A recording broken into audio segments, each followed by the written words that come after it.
Hello and welcome to our seventh edition of Mugs and Hugs with Heidi and Jennifer. I'm Jennifer Osger. I'm Heidi Marlinghouse. And And I'm today, oh, well, go ahead, just go for it. You want to introduce yourself? here. I'm Amy Kamei. Right. And Amy, you and I met on the Miracle Morning for Teachers Facebook Yes. group. Is that correct? Mhm.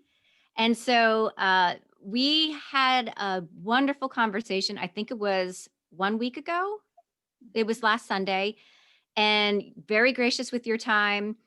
She has been doing a hybrid model for a while, and I was just preparing to go back for my first couple of days as a hybrid teacher. I have been remote since March 16th. And knowing that we would be going back, and she gave me some great tips, barely scratched the surface, and she offered to continue the conversation, which I will take you up on.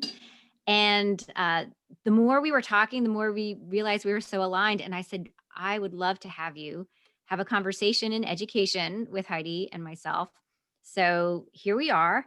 And the way we do this, Amy, is to introduce you by asking you a question, and then we're going to do 5 questions after that. And we call it our Fast Five, but sometimes it's not always fast. We get into a really deep dive, and that's great too. No huge agenda. It's just to have this conversation about what really excites you in education, how to bring it into schools. And let's get started by me asking you, if someone were to look you up on the internet, what would they find and what your claim to fame is? All right. So I'll let you know. First of all, I cheated on this one because I Googled myself. And essentially, you would find that I am a science teacher in Mission Viejo, California, which is in Orange County, Southern California area. And if the internet knew a little bit more about me, it would say that I love my students dearly, and I'm very passionate about the next generation science standards. And even more importantly, I'm really passionate about bringing education as a focus, not just to students' minds, but to their hearts, and seeing them as whole individuals and giving them a broader skill base for managing the challenges and joys of life. Thank you. And what grades do you teach or have you taught in the past? I teach seventh grade science this year. Sometimes I teach eighth grade as well, and have taught sixth grade in my first 4 years as well. So, so middle school. Ah, that's why we get along so well, because I taught 13 years of middle school English. So it is a special breed, definitely. So Heidi, would you like to ask the first question? Yeah, so Amy, I'm curious to know, as in your career as a middle school teacher, what have been your proudest moments? And what do you think contributed to your successes as a middle school teacher? So, if you had asked me this question 2 years ago, it would be focused on science and the next generation science standards, and that still remains true for me today. And in the last year or two, it has really been shifting into this concept of really engaging students at the level of their heart. So, in terms of the next generation science standards, the first time I read them, I was immediately excited because it shifted from students should know these different things to students are making models, they're asking questions, they're planning and conducting investigations. And so I was really excited. And of course, that process of establishing the standards and then implementing them and requiring teachers to do that was a very long process. And so I really got on board. I work at La Paz Intermediate School in Mission Viejo. The thing that I love about teaching at La Paz is that I am just completely gifted with a team of really open-minded and inspired educators, and the whole school in general is very positive and growth mindset and innovative. And and so I got with my team, and before we were required to do it, we started delving in. So, basically for about 6 years, I've been writing curriculum to throw it out the window because the standards, shifted to different grade levels. They've, we learn new things, and then we realize how little is useful based on what we know each time. And so, I'm a lifelong learner, and I don't hold attachments to things that don't work anymore. And so, so it's been a wonderful process. And what I love about the next generation science standards is that within like 3 weeks of really doing it with the kids, I had more kids asking really, really pertinent questions than I would normally have in a whole entire school year. And the level of engagement went up, the critical thinking, and what is more important now, well, a lot of things are most important, but in terms of, the standard curriculum, being students having the ability to look and articulate what is evidence and how do we come to these conclusions, especially with such a barrage of things in our culture right now, claims about what facts mean and things like that. And so I think that it's a really important process for students to really be inquisitive, ask questions, and explain phenomena. So it's been really a huge improvement and enlivenment, if that's even a word, of my classroom. So that's been a big win, and it's an ongoing process, and I love it. The other win for me is that, well, I guess this is where I'll start. Basically, last year, or almost 2 years ago from now, my mother came down with cancer. And I had, the 6 months prior to that, I had really had a very unhealthy relationship with my work. I was really passionate about the standards and writing new curriculum, but I was burning myself out. I was overcompensating for and trying to take on more than really was mine. And so in the quest to really find balance within my teaching, I turned to the Miracle Morning. And that's a process that was developed by Hal Elrod. And I read his book, and essentially it's a process in which you set an intention and commit to waking up each morning and doing as many of 6 practices that you can. And so that is summarized by the acronym SAVERS, which stands for silence, which can include meditation, gratitude, and then affirmations, visualization, exercise, reading, and scribing. And so what was really so poignant in terms of how that played out in my life is that by the time my mom got sick, I had this really strong practice that really helped carry me through my experience of my mother's journey with cancer and eventually passing away in June of last year.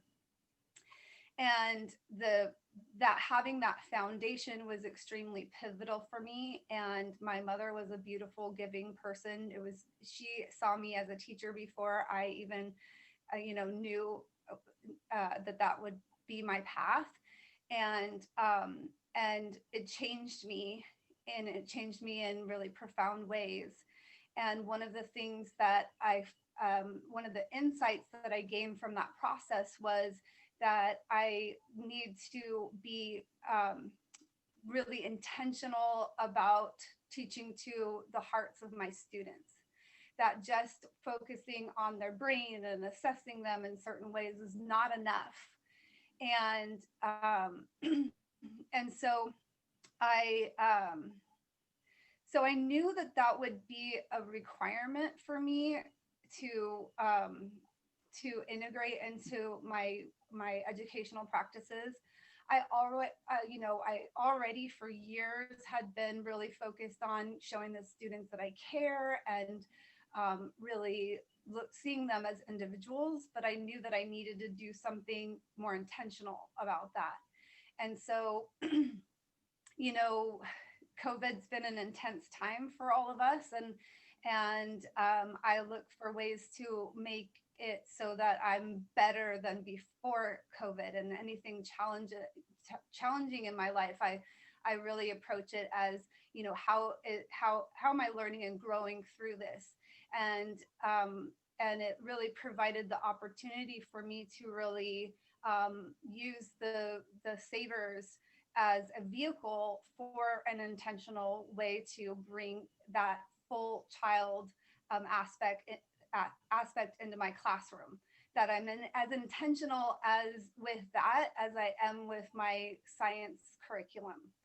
And so I just started doing that at the beginning of this school year.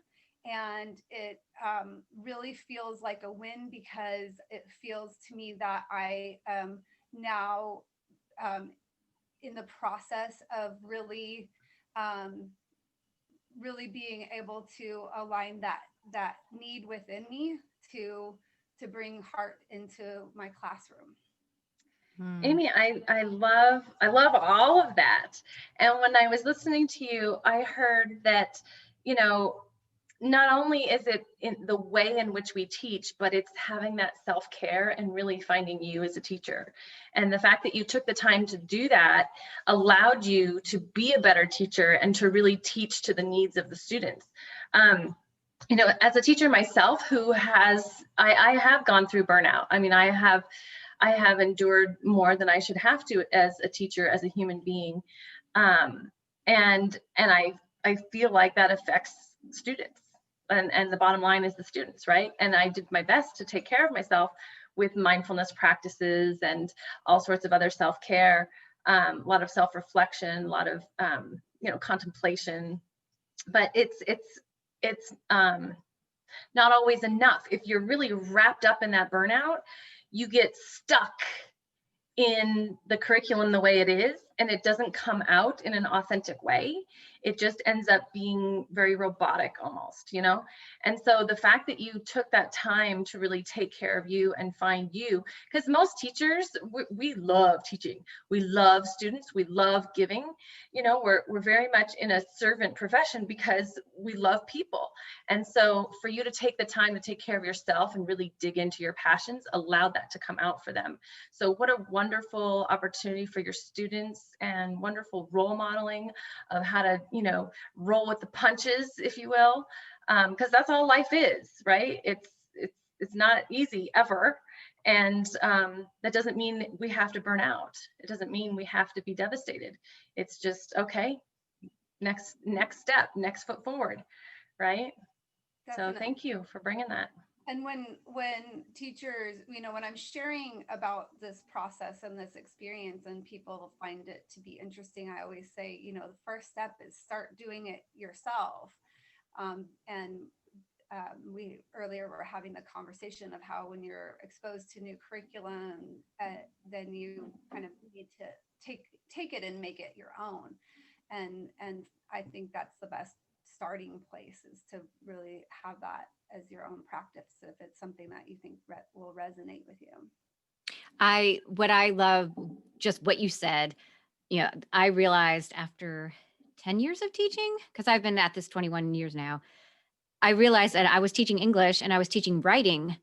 And the last time I had written something was probably for like my final class before I went into the classroom. And so then I was like, I need to fix this. If I'm expecting them to write, I need to be writing. And so, I wound up getting a column for a local, newspaper or whatever. But then, yeah, I mean, I made a commitment that I am not going to have them do something that I am not doing. And what I heard you say throughout your entire discussion about your wins there were lots of verbs. So, sometimes we get so caught in the stuff that we teach, which are nouns, like, the life cycle of the plant and the solar system. And I'm teaching these things. And immediately you said, what I love is that they're analyzing, they're building, they're synthesizing. And what I also heard you say is why you love the miracle morning is because there's a series of verbs. It's not stuff that you do, it is this practice of all these verbs and actions and intentions, and it's such a great dovetail to create this mindfulness of self, mindfulness of curriculum. What is it that how are we engaging with the content, and how are we engaging with ourselves and each other? And then that's a way you can really start to pull those connections and create this active learning cycle. So that just got me so excited to hear you speak that way. Well, and I also want to add that be, because I work with such a collaborative team, we work together, we write the curriculum together, and we build on that. And my colleagues are so inspired. Is basically, I've taken these practices and I make it into a daily curriculum with my students, and it's wonderful because the other 2.5 science teachers that teach 7th grade at my school are also doing it as well. And so, it's seeing this, grow and develop is a really beautiful thing. So that's a perfect lead into our second question, which is like, what are you most passionate about right now? And I'm wondering if you want to just explain a little bit more some of the successes. Or did you want to like speak about Savers and how you've been seeing that in the classroom? Sure. So, and I'll just back up a tiny bit because, when I realized that the Lifesavers was going to be a good vehicle was ultimately when Hal Elrod was promoting his book Miracle Morning for teachers and students. And so I think that really planted a seed because I think it came out in the late winter or spring, and kind of I knew it was there, and it planted a seed for me. And then I reinvigorated my Miracle Morning practice because for me it goes through ebbs and flows, of course. And I did the challenge, and which was to essentially take 30 days at a time and build it around a central topic or theme. And so I was like, so in August I was starting a new school year. I essentially had 2 weeks to really put this into motion. I started vocalizing it. I started telling other people. It was really beautiful to use it as a part of my own practice because it helped me get over the fears that I have associated with it. For me, there's a spiritual aspect of it, but I want to really make it very accessible and not,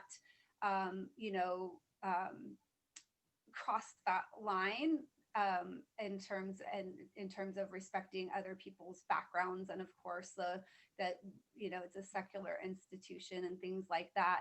I was very fearful. I had to acknowledge fears that I had around, how the kids are going to receive it and how parents will receive it, and so it was wonderful.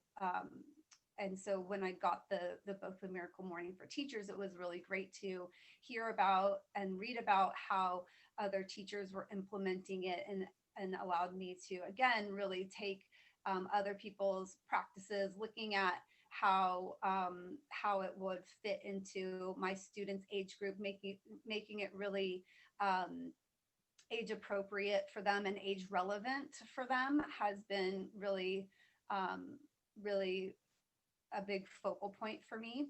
And so, so essentially, what I do is I set up a slideshow within the slideshows that we teach, and I started out by presenting each practice and providing the rationale and explaining, what the benefits can be, and really honing in on the benefits of each practice. And as I'm doing with my Miracle Mornings now, is developing it around a central theme. I'm also taking a theme around students. So I started with growth mindset and pulled in reading passages related to growth mindset, teaching about them about the neural pathways. Then they're scribing about it. They're doing affirmations about it. And by putting it in this slideshow format has been what has provided this really great vehicle to for other teachers who are pretty really new to the lifesaver. Well, I call it lifesavers with my students because it could be a different period of the day.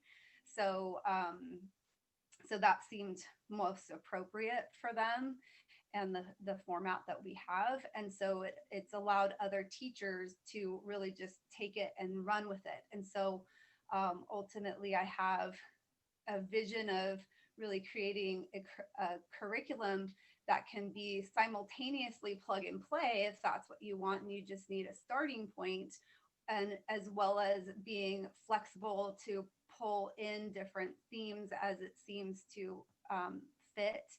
I have our theme for the month this month is gratitude, and so I'm doing my own practices around gratitude, and then I'm also bringing that to the students. And so we spend anywhere between 3 and 6 minutes a class period doing 2 or more of the lifesavers a day. And I think I might have varied away from the question that you asked. Did I answer that? I think so, because that's what you're passionate about. And so you were sharing that, like, Oh, yeah. absolutely. Yes. Yes. Heidi, I saw you really perk up when she was talking about the growth mindset and the neural pathways. I was wondering what you were thinking when she was mentioning that in her science class. Well, I think it's really important that we teach children about how their bodies work, and that includes how the mind works. I have no idea how to take care of my car other than to wash it and put some gas in it and maybe check the oil on the tires. Okay, I know a little bit, but there's a lot more with the car, and I can't take care of my car when something goes wrong with it because I don't have the knowledge. Right? Well, same thing with my mind, and my mind controls my entire body. So when I start to learn about, how that all works, and like, oh, some of these things I'm feeling, or some of these ways I'm behaving, or, all of this is normal and human, I feel, number one, less isolated, and number two, I have tools, I have skills and strategies and things to turn to instead of just falling apart. Right? Because when I was growing up, when I was, the age that your students are, I was starting to fall apart. And by high school, I had fallen completely apart.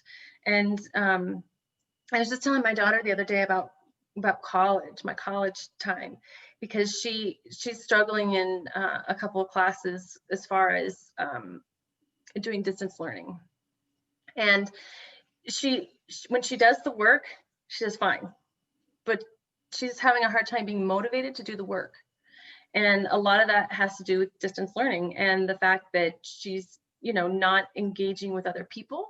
And we've moved, so she doesn't know anybody, right? So it's different than like if she was doing distance learning back home where we used to live, where she knew half the kids or more on her Zoom call, but now she doesn't even know anybody. So the motivation is really low.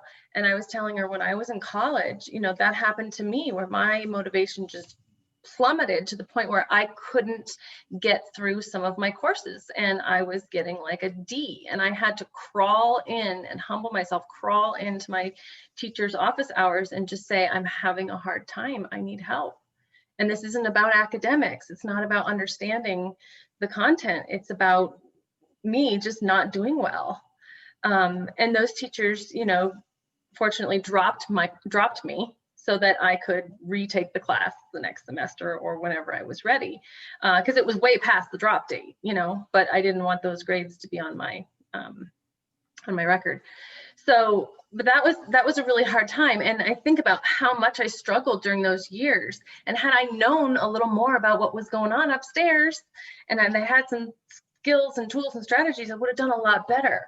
And it wasn't until, probably uh, probably my 30s, early 30s, that I started learning about my brain.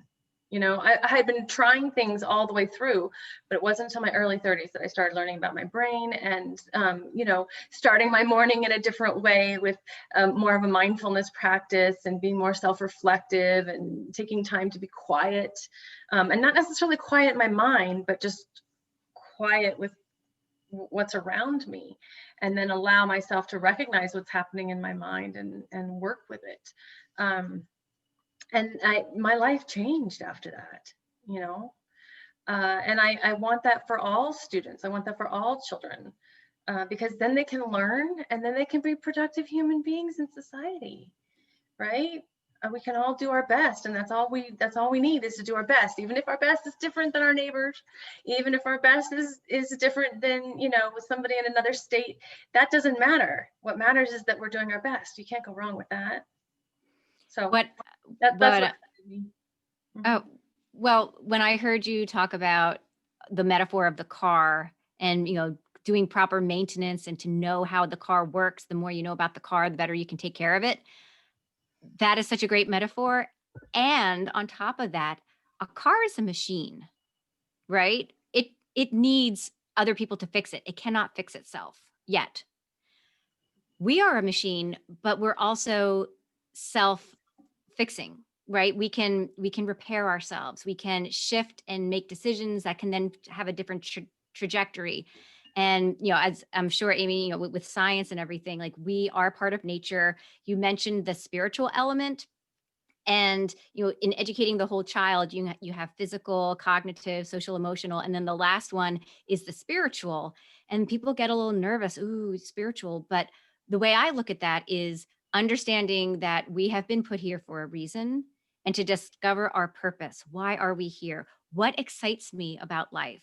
um, and to me, that is where I'm getting the most joy as an educator, is giving students that opportunity to discover and play and find out what their strengths are. And I just happen to be using English as, you know, that framework, that lens. And, you know, I see you shaking your head. Like, how are you able to integrate your content in with your own journey of becoming an educator? So I'm wondering, like, when did that journey of becoming an educator begin, and how has that journey changed over time? Yeah, so I always think that that's an interesting question, because when you think of, oh, okay, the journey started here, and then later you think about other things that you know, came into play, and so I'll kind of pick one moment in time, um, which was in January of 2018.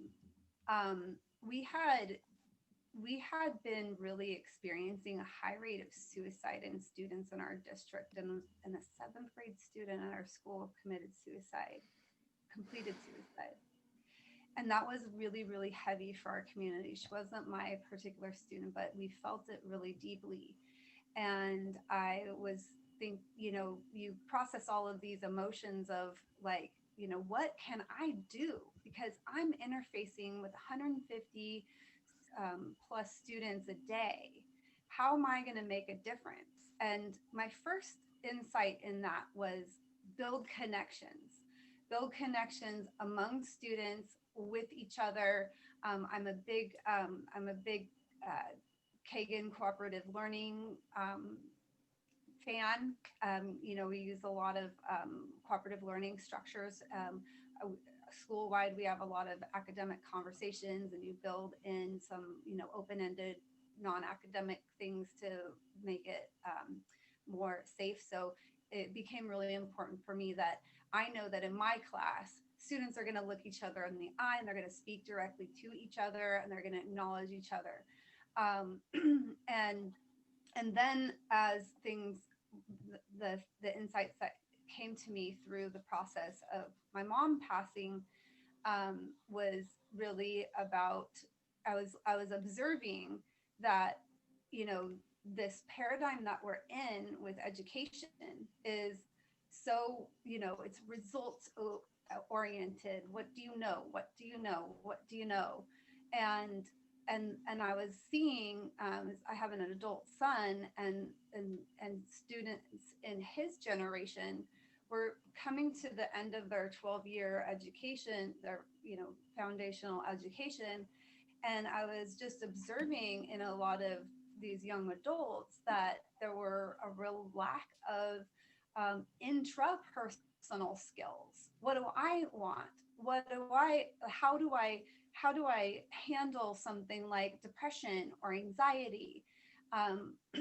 In my process as a student, junior high was the hardest time of the sort of normal educational process.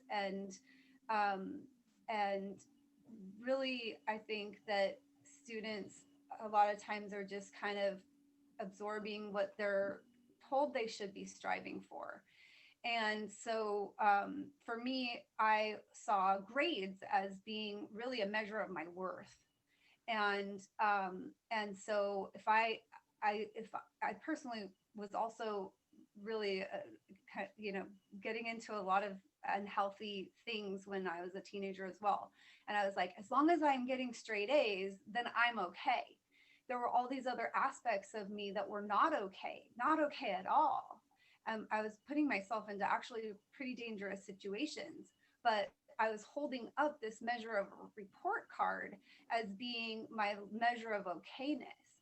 And so ultimately for me, I was like, I have to be able to change how I relate and bring forth an intention to, like you were saying earlier, the umbrella of social emotional skills, and with intention, because I already had been doing it a lot, and infusing growth mindset kinds of things and statements of value to students and things like that. But I felt like I personally, it became so critical for me that I literally was like, I have to be able to do this with intention, or I have to leave education, because it became a situation where I could not, like, just wouldn't be in alignment with my values to be continuing to move forth with this, like, this education steamboat in which we're getting kids to be able to, write paragraphs or write a CER paragraph and things like that, without helping them to really really look within. And so one of the other ways that I articulate that is that for me, I need intentional practices that get students to point back into themselves. That it's not about me telling them, these are some practices you should do. It's, here, let's practice this and do it enough so that you can decide if you want to take this into your life, so that I can provide you with some prompts that you can answer the questions. I did a couple weeks segment on what are your values. Write some affirmations about your values. What does that look like? How do you practice it in situations that are difficult? And so for me, it's about, including the heart of students, and using intentional practices that point them within, so that they can find, what are your passions? What are your things? I wrote some affirmations for before their final, and one of the affirmations is, I know that this assessment measures this moment in time in my learning process. It is not a reflection of my value as a person. Because I think that we mislead students and inadvertently into thinking that. How many students are not willing to take a risk of being, not being right. So it's about celebrating mistakes, and how that, and teaching them that you learn more from a mistake than you learn from getting the answer right. And that goes back to the neural pathways that are developing. And so, it just feels like I'm doing what I'm supposed to be doing with my work as a teacher in a time that, it's unprecedented how much they need this.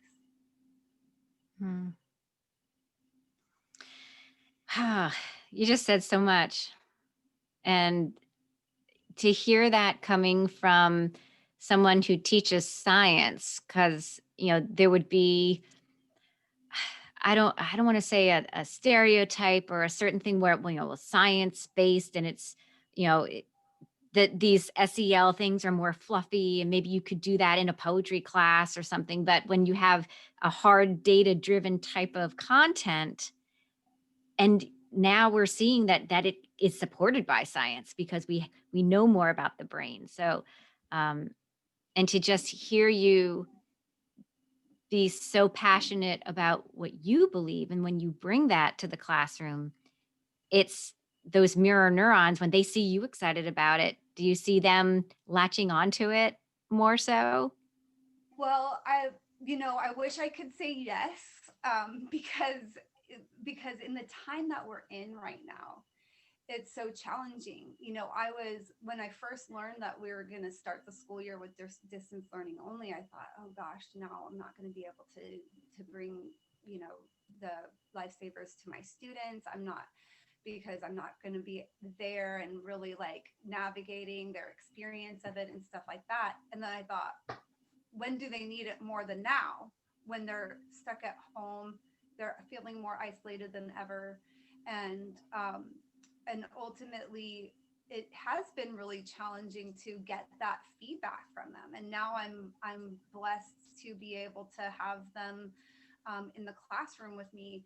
But at my school, 7th and 8th grade are junior high. And so on a normal school year, you have 7th grade students coming in and they're just deer in headlights. They don't know what to make of things and they are terrified. And so those first few weeks are just getting them to kind of loosen up. So when we were on week 7 and went back into the classroom, I was like, okay, kids, like, let's do this. We kind of know each other. And I was really pleased that I knew the kids more than I thought I might in the distance learning format. And so I was, ready to hit the ground running. And then, now they're deer in headlights with their masks on. And so it's not a normal situation. And so when I look at it and I go, in a normal school year, it takes a kid, a 7th grade student, like 3 weeks to catch up. They're in my class once a week on school campus for 2 days a week. So it really is going to take a couple months to get them to the point where in a normal school year, they're starting to relax. So building in those interactions has had its own challenges, and we're opening up those pathways. So that's my super long-winded way of saying it's very hard to tell in this format.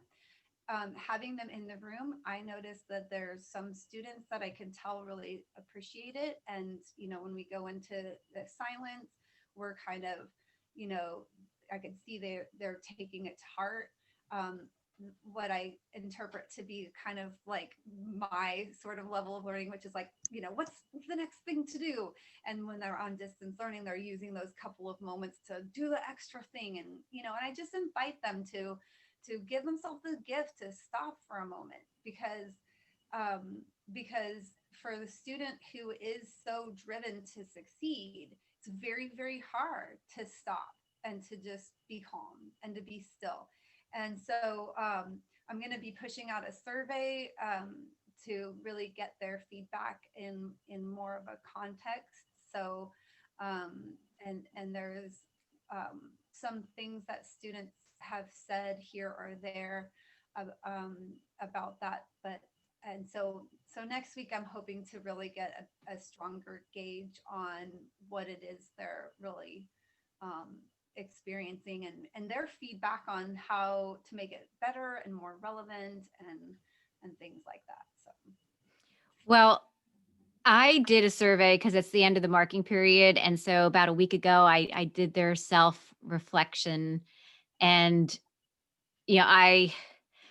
I always wanted to be that teacher that everyone loved and stuff, but I was more that fringe teacher where it was like a couple of kids really needed me to be that soft place to fall, but most kids were like, oh, just give me the rubric and let me, get my A and move on. And I'm trying to be more out of the boxy, and most people are not out of the box.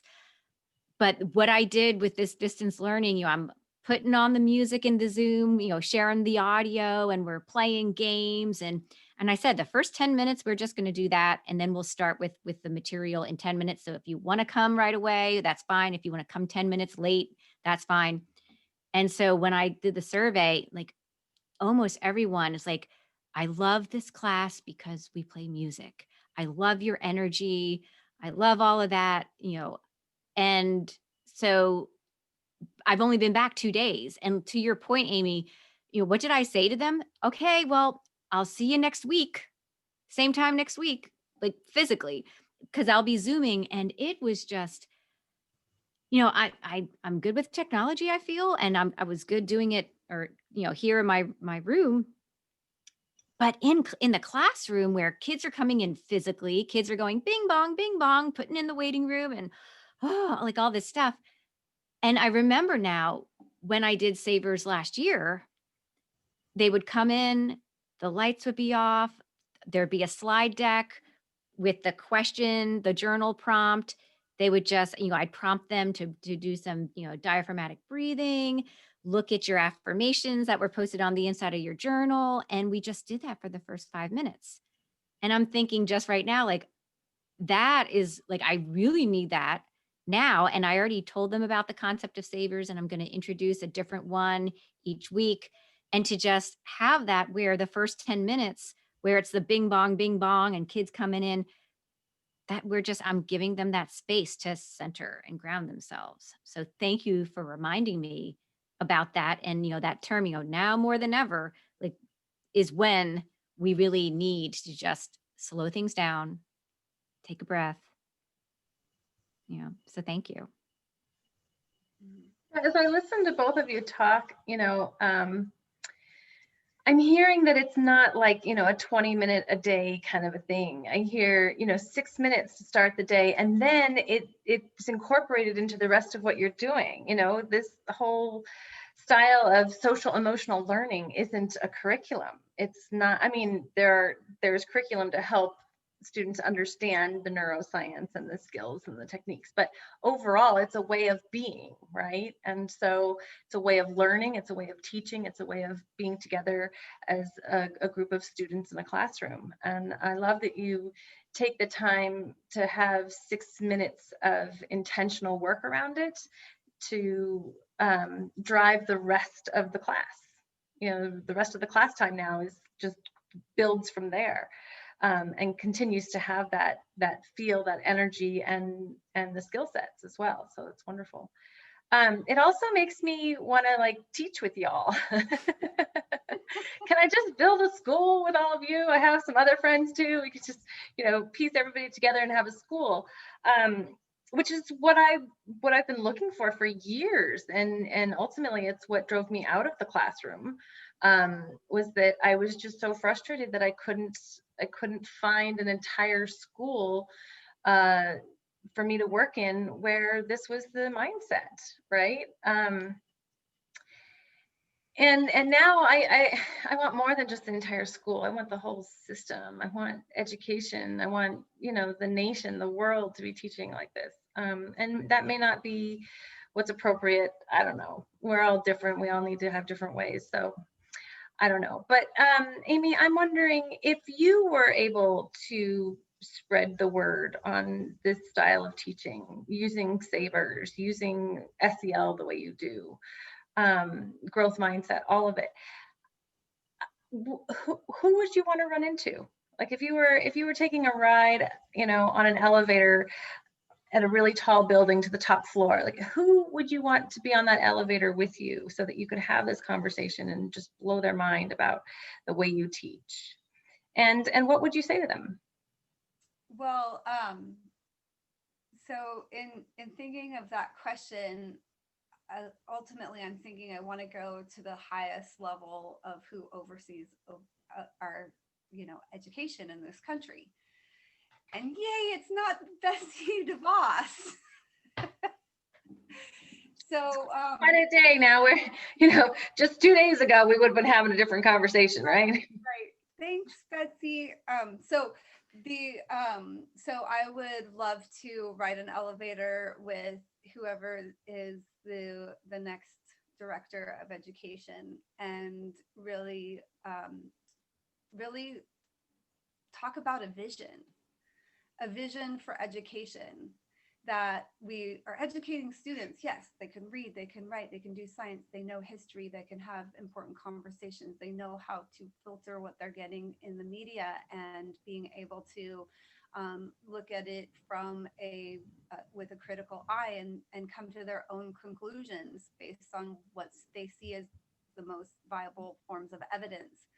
Um, and with that, also equally important is the whole entire individual, that we encompass the whole student, that we look at how they're managing their own stress loads, their anxiety, their depression, how they are help to point them within themselves so that they can find their own passions and they can define what constitutes their values and their purpose. And it comes with being intentional within the curriculum at using strategies to really bring the heart into education as well. The lifesavers is one aspect of that. Jennifer, you were talking a little bit ago about how, on face value, it seems like there would be a little bit of a disconnect with that in science, and how amazing is it that, like, in this moment in time, these things are being more and more supported by science. And I think another great vehicle is the work that comes out of the HeartMath Institute, in which they're doing a lot of scientific studies about the ways that these breathing techniques and different aspects can not only help the individual do better on their tests and have emotional regulation and things like that, but we could actually physically and measurably have an impact on other people around us, whether we're aware of it or not.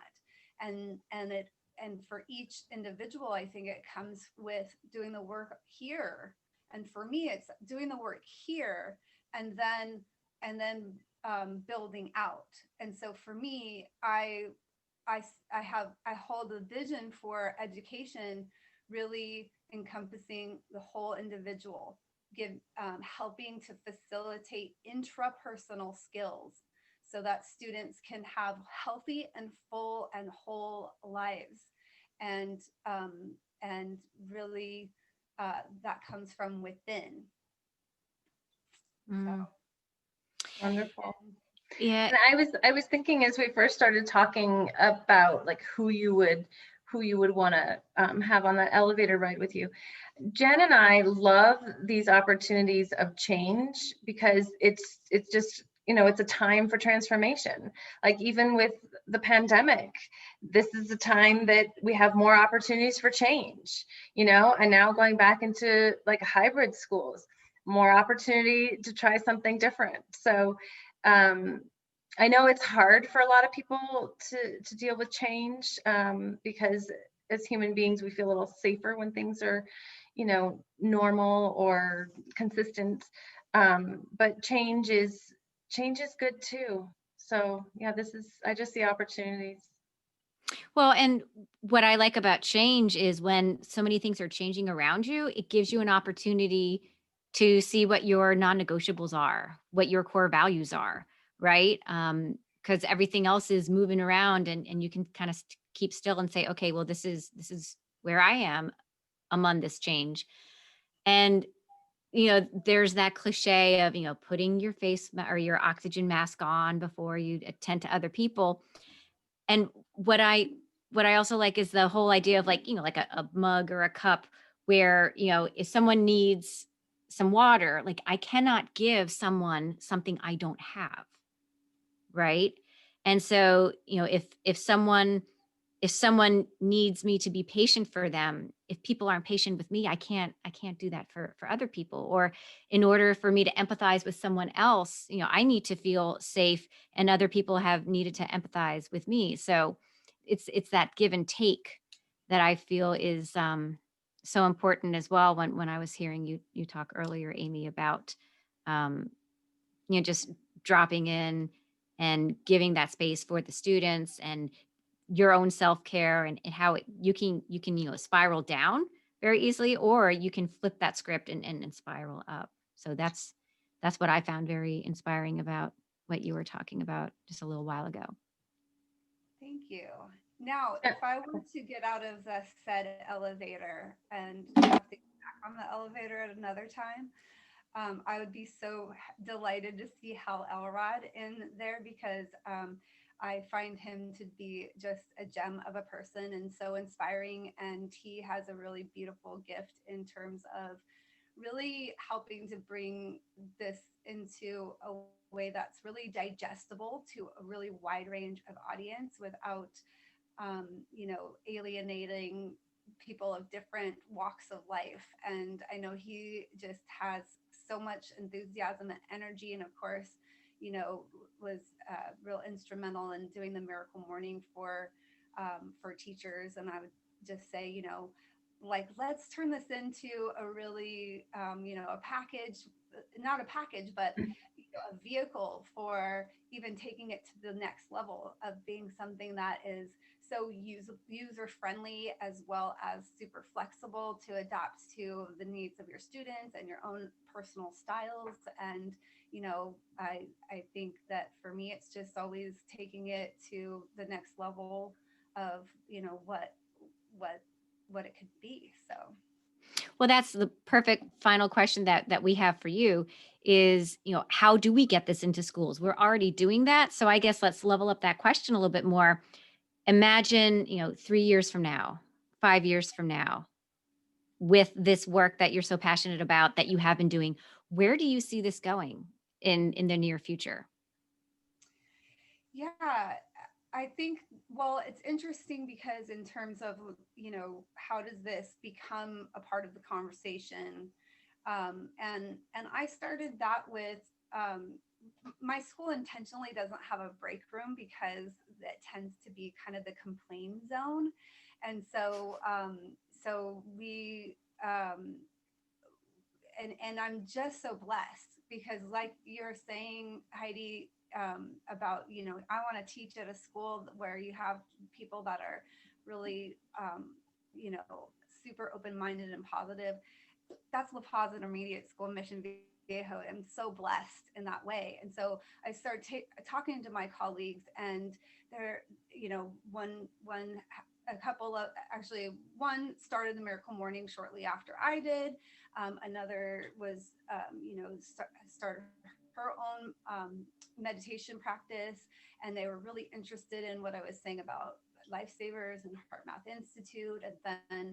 And then my starting with this school year, my principal said, you need to do at least 5 minutes social emotional. I was like, perfect, because I'm already doing the Lifesavers, and I was gonna, ask for forgiveness rather than permission. And luckily, I already was essentially required to do that. So they were excited about what I was doing. They opened up a space to have me, share my experience and my passion behind that in staff meetings. A parent who's really into mindfulness reaches out to me. We talk about it for a while. She's coming into our staff meetings, and our last staff meeting, we started with a meditation and mindfulness. And, I think it's about just continuing to, again, start here and seeing where those doors open. And ultimately, if I hold the highest vision, it's that from the very, very top up, it becomes a priority. In a similar way that the next generation science standards took what are the students supposed to know, and they put that into 1/3 of the standards. What are they supposed to be able to do is a third, and then these 7 core things that are keys to really understanding at a deeper level is another third. And so ultimately it would be, and really I'm making this up as I'm going, but I like it, which is to really like do the same thing. Go, okay, here's what students need to be able to do from an academic perspective. What should students be able to do from a social, emotional, intrapersonal perspective, and how does that fit in, and how can each of us really be intentional, because so many of us, especially the colleagues that I work with at my school, were really, here's this new idea, great, let's try it. Here, here's a new idea, let's try it. And ultimately, each person's gonna have something different. So so for some teachers, it might be the lifesavers, and some, Jennifer, I know you do a lot and have work with social emotional things and resilience and that sort of thing, but really building that in to what we see as important for the young people of our society and of our culture. And kind of back to what we were saying before, junior high was the hardest age group to be. It's so uncomfortable. And for me personally, I only have recently started using Facebook again because of the great access to different groups of like-minded individuals. But I very carefully navigate what my exposure is, because I find that I feel kind of icky when I look at things and I start feeling envious, and I can monitor that within myself. And just like we just had the election last week, and I would pop in to be informed and I would pop back out. I carefully monitored how what was happening in the world was it affecting me here. And so, to help students navigate this, I think it's so much more difficult than it was when I was growing up. I can't imagine what it would be like to have social media in those pivotal times, and what it even does to me, who I consider myself to be quite self-aware. And I can see that, and I can step back. But I think, how many of students are not able to realize that they're being really negatively impacted by the media that they're consuming, and to make informed decisions and have really like healthy, loving, compassionate people. Mm. Let love and compassion and kindness drive the society, and it starts with our kids. Can't go wrong with that. Aime, as you were talking, it just brought up a whole lot for me, and I don't want to get too much into some of it because that's a whole nother mugs and hugs session. But you were saying like how challenging it is for kids growing up today, and with all the social media and whatnot. But even just like identifying their own gender is so much more challenging than it was when we were growing up. I mean, it's all still there, but now there's just more information, right? And so people who may not have been questioning their gender before might be now. And yeah, I mean, just why not teach these skills?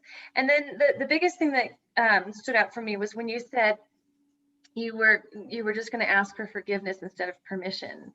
And I just kind of cringed at that, because that's the way I taught. And I know so many teachers who teach that way. And for me, I feel like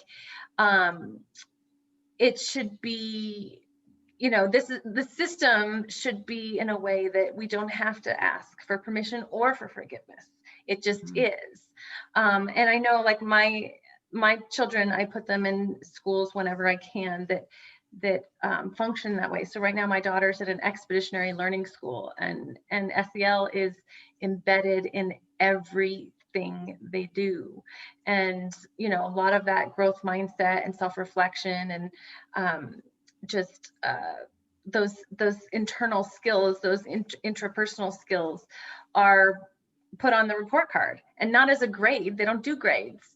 They look at it as far as like, how do you feel you're doing with this? Like, are you learning how to understand yourself and work with yourself? And it's a value, right? It's a value that's being taught. And I think that's so important. And I love that that's your passion, and that you're bringing it to your students and to your school, and that you have so much collaboration. And I believe that is how it spreads.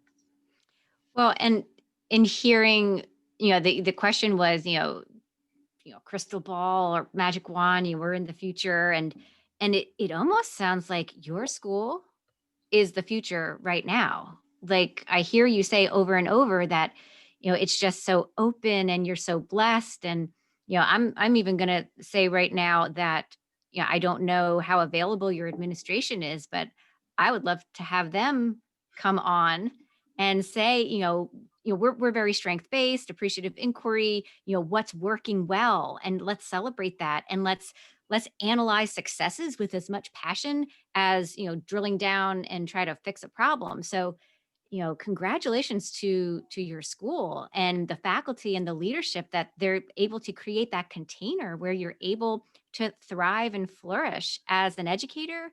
And then that, I can't say trickles down, it immediately impacts those children on a daily basis. So, it's just during these times very refreshing to hear that so much is going well and is right in your school. Yes, thank you. I'm thankful for that all the time. It's really quite lovely, and definitely, and we just see ourselves as being willing and ready to continually, evolve and change and and keep growing. And so, So Awesome. Aime, as we wrap up our Fast Five, we often like to ask our guests, what question do you have for Jen or I? let's see. Heidi, what is your big passion for education? My big passion is getting the word out and having school systems that function this way, because I know it works, number one, and I know the teachers for the most part really want to teach that way, and so do some of the principals, but the system just isn't set up for it to thrive. And so to really work on that system so that we can have this style of teaching, this methodology of teaching, really be successful. Yeah. Nice. Mm. And Jennifer, what's your vision for your journey with being an educator? Well, I mean, it's so unsure right now. We don't know where things are going. One thing I have been able to play in is creating a space for the educators and for the leaders. Um, I love teaching my students, and I also love the exponential effect when you have a room full of adults in working together to create those situations as well. So I like having that impact, and I'm looking forward to finding more like-minded leaders of buildings, of districts who want this same type of experience for their schools, and to say, so, how might we work together and create this sustainably, rapidly, to create that transformation. So that's what I look forward to, is working with people who are able to reflect upon our successes from the past and envision more of them in this new circumstance that we're going into post COVID, because I'm hopeful that we will be able to, take that experience, take that vision of educating the whole child to those next levels. So that's what excites me right now. So Aime, what is the best way for someone to find you and your work if they wanted to, figure out how to bring this into their own school or learn a little more about your strategies in the classroom? Uh, Anybody can email me at amykame@gmail.com for that. Like I said earlier, don't have a huge social media presence, although that's changing as I'm using it intentionally as a way to connect with other like-minded individuals. But even more so, I love, picking up the phone and having these conversations, just like I did with Jennifer last week, and a fellow parent, with one of my colleagues' students who's really excited about that. And so, I welcome those kinds of inquiries, because it's, what I love to do. And I think it's part of the good that I can be for this world. Well, I think that is a beautiful way to bring things to a close. Um, and I want to say close for now because I'm also hoping that this is just the beginning of us maybe working on some future projects. I can see a future with working with you.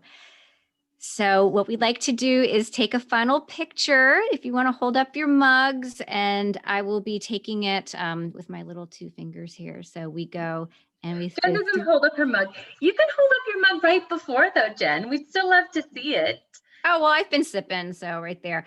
I got this at the dollar store, Heidi. You know, I can get another one. You said you were going to check if you have them in the West Coast, but I can pick one up for you. So here we go. 3, 2, 1. All right, you got it. Bye, everyone.